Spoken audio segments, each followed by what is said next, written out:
You've probably heard, Sony confirmed that they're working on 3 movies and 7 TV shows from their library of video games. Yup, you heard it right. Now let's not get hasty. I have a feeling 2 words pop in your head when thinking about Sony and TV shows, especially when talking about video games. I know what you're thinking about, especially if you're a long-time subscriber. Before I myself say those 2 forbidden words, let's see what's up with this recent news.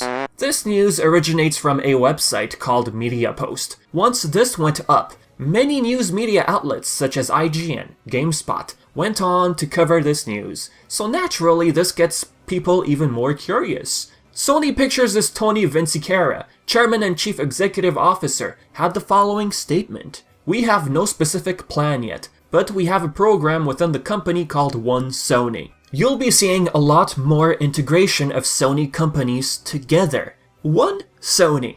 If you are unaware, One Sony was a newly implemented business move from like 8 years ago. In 2012, Sony had realized that they were simply struggling on the business side of things. Former president and CEO Kaz Hirai believed in a new program, which they titled One Sony. The focus of One Sony was to focus on games, mobile, and digital imaging. So now with this recent news update from Sony Pictures, they want to take things further. I do recall stumbling upon this tweet by Crunchyroll, Sony and Funimation. If that's anything to get excited over, this could be an example of One Sony, like how they want to get even more involved in media. Now the article ended with Vinciquerra stating that they're working on 3 movies and 7 TV shows from its PlayStation video game content.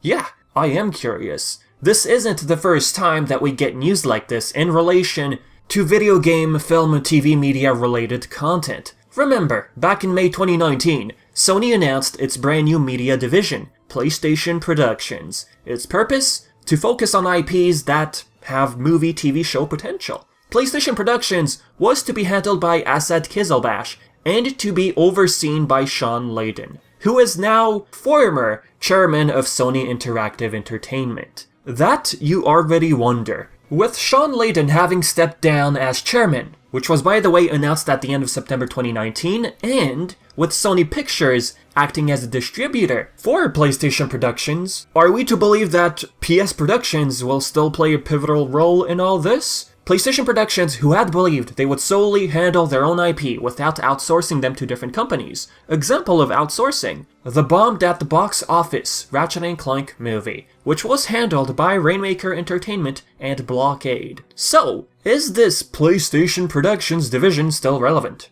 The only shred of news we've gotten after the announcement of this new division at Sony, well, we go back to March 2020. The Last of Us TV show adaptation was announced for HBO. The show was announced to be co-produced by Sony Pictures Television and PS Productions. Roles given to writer and creative director of The Last of Us Neil Druckmann and Chernobyl writer Craig Mazin, and other roles given to Carolyn Strauss, who you probably are familiar with when it comes to the Game of Thrones. From recent news on The Last of Us, it's likely Shawn Layden got replaced by Carter Swan. When it comes to talking about PlayStation Productions, the only thing you'll probably see from now on in articles will be Asad Kizilbash as originally planned and Carter Swan. Now this whole thing with The Last of Us, Carolyn Strauss, Neil Druckmann, Craig Mazin from Chernobyl, it's a pretty big deal if you ask me. So you naturally wonder, such a big project such as The Last of Us, what happened? Well, on November 2020 we did get some update. It was pretty much dry season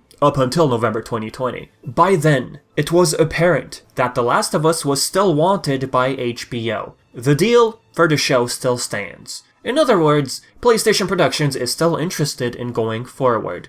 We also have the Uncharted movie. That one's certainly a can of worms, but there's light at the end of the tunnel. We got our first glimpse at young Nathan Drake, played by Tom Holland. That too falls under PlayStation Productions. However, we don't know if both The Last of Us and Uncharted count as being part of the list of video games or TV shows, which Sony Pictures wants to get involved in. So yeah, despite what's going on in 2020, PlayStation still wants to move forward. Everything's been slower this year. I mean, if you look at the big picture, 2020 itself can be the blame for that. When PlayStation Productions was first announced, we can't forget the fact they said they have 25 years worth of IPs from their video game content. Over 100 original properties is what was mentioned in the article. Now this whole thing was pretty much reiterated by Hermen Hulst, current head of Worldwide Studios, on March 10th, 2020. We've got IP dating back for more than 25 years now, and we've been delighted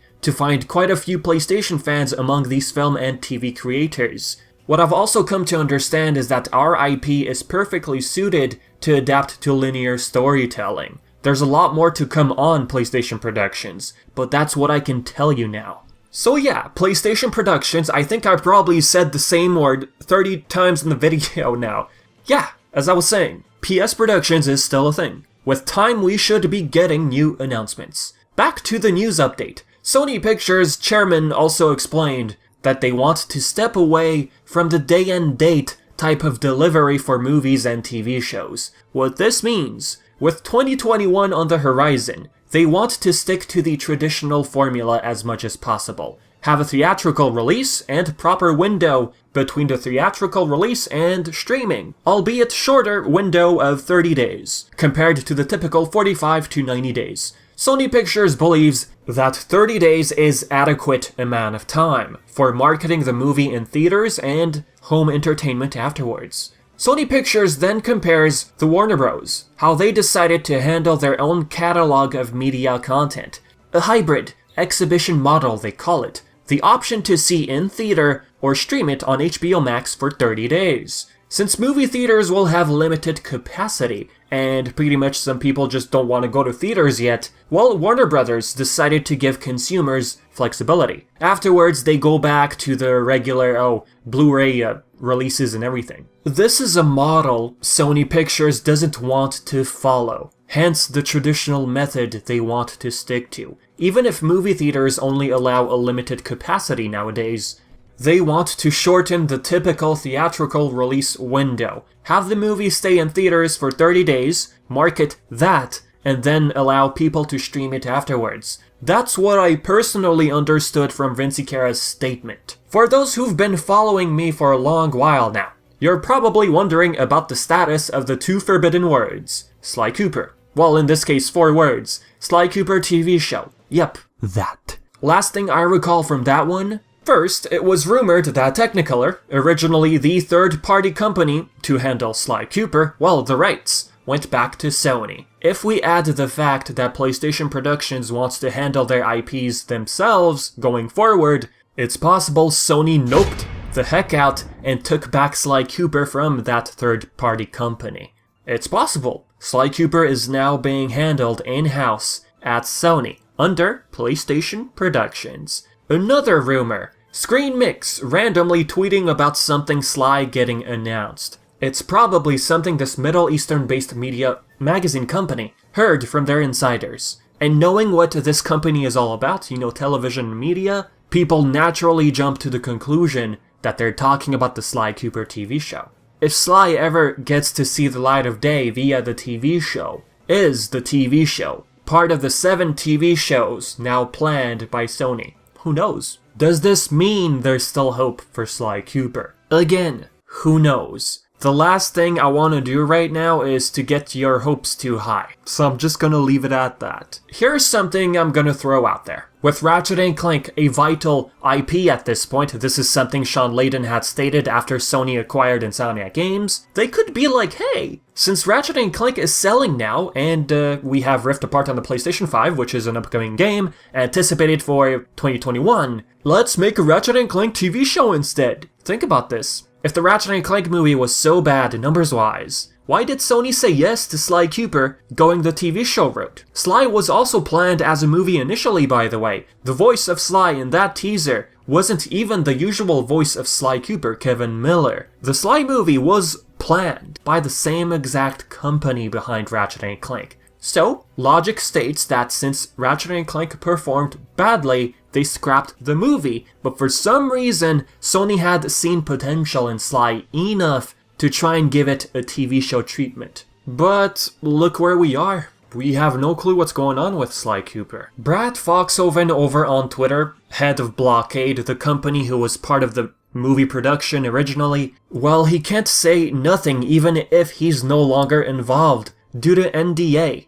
Even if he has absolutely nothing to do with the show, even if he has no clue what's going on, he's under NDA. So where was I? As I was saying, if the Ratchet & Clank movie was so bad, they could have just completely cancelled Sly Cooper, no TV show whatsoever. They could have just said no, but they took the risk and at least tried, is my guess, because we never really got anything out of it. So yeah, if Ratchet & Clank is popular enough, which I think it already is, since we're getting a new game on the PlayStation 5, they could just be like, alright, let's give a TV show a shot for Ratchet & Clank. I'm just saying stuff, okay? So yeah, I think I've said plenty for the video. So as usual, if you have questions or anything of such sort, leave it all in the comments section below. And as always, I've been Vivi, and thank you for always tuning in. Until next time.